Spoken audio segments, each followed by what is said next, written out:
He was speaking for the collective secret brotherhood known as the Illuminati.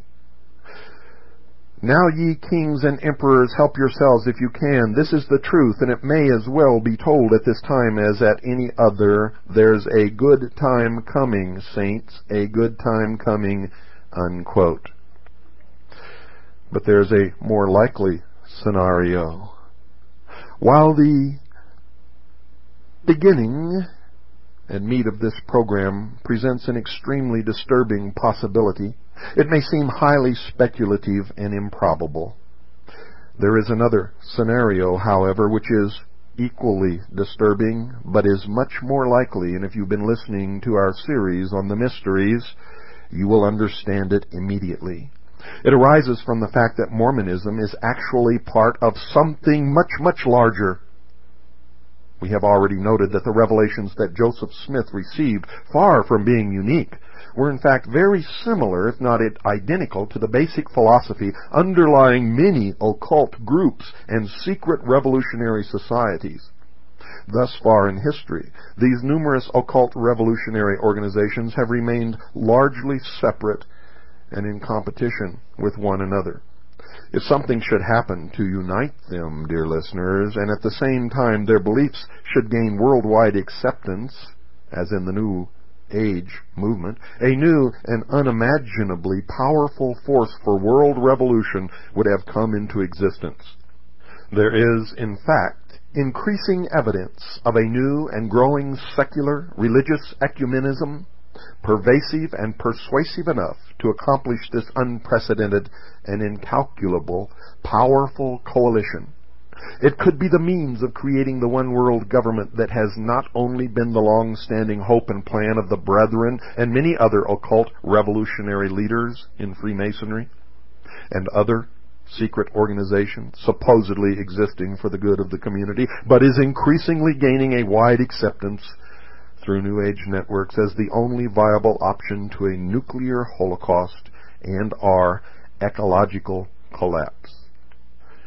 Improbable? Perhaps, dear listeners, but certainly it can no longer be summarily dismissed as impossible.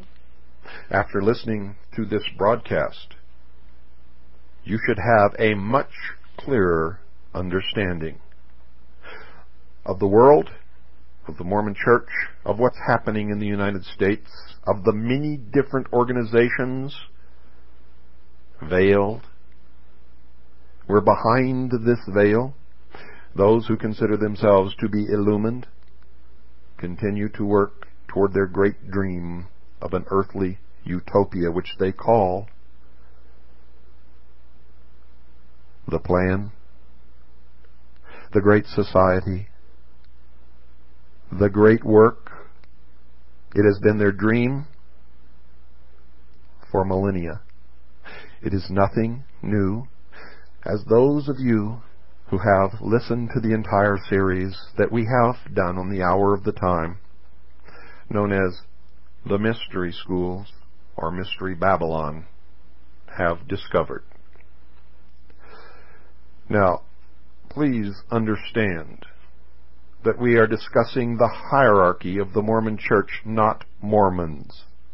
I know many Mormons who are good, upstanding, patriot citizens of this country. They have no knowledge of this. In fact, as the members of every other church and every other religion practiced on this earth, they believe mostly through blind faith and never question. They do not know the basic facts of the truth or falsity of their dogma, nor do they generally care.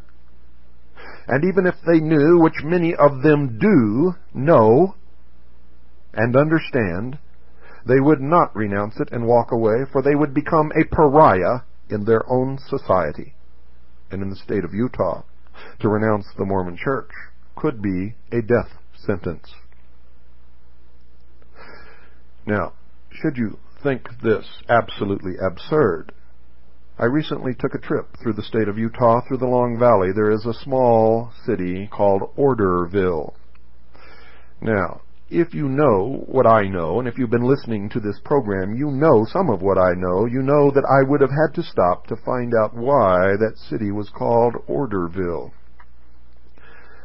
I did, and I was amazed, for it is no secret there that it was the first communist settlement established in the United States by the Mormon Church. These facts are freely admitted in the city, and in fact they take great pride in the history of their little town.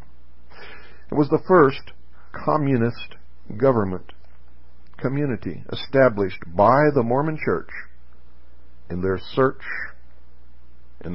for their promised land, which eventually became Salt Lake City. It was established and named after a secret organization known as the Order, to which the elders of the community belonged. You can even see it, the history, the same history that I've just given to you, on the signs at the rest stops entering and leaving the town. You can get more of the history by visiting the small historical society in Orderville. It is a fact. And now, ladies and gentlemen, remember this.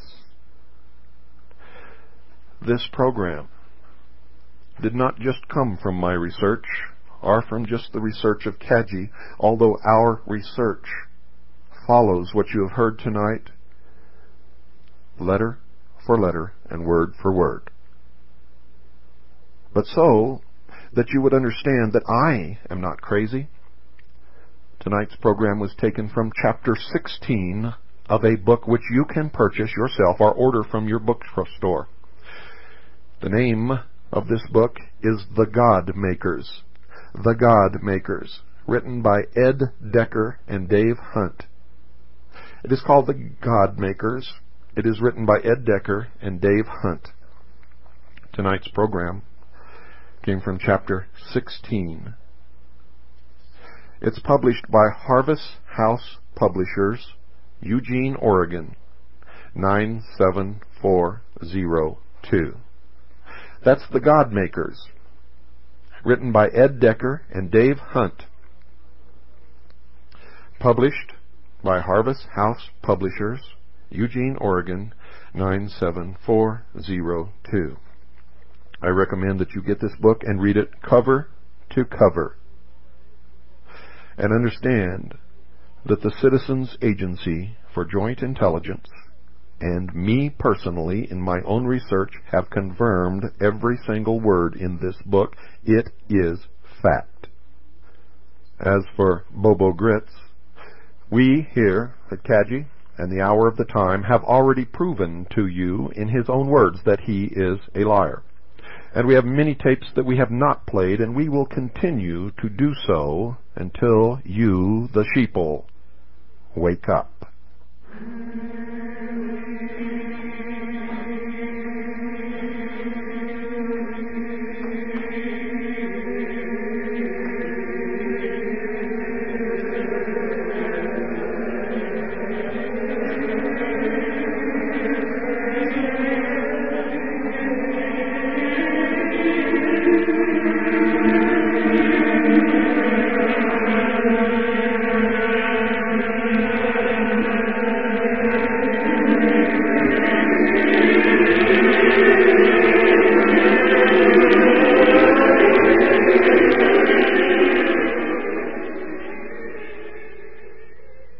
It is my sincere wish, ladies and gentlemen, that this were not true, but it is.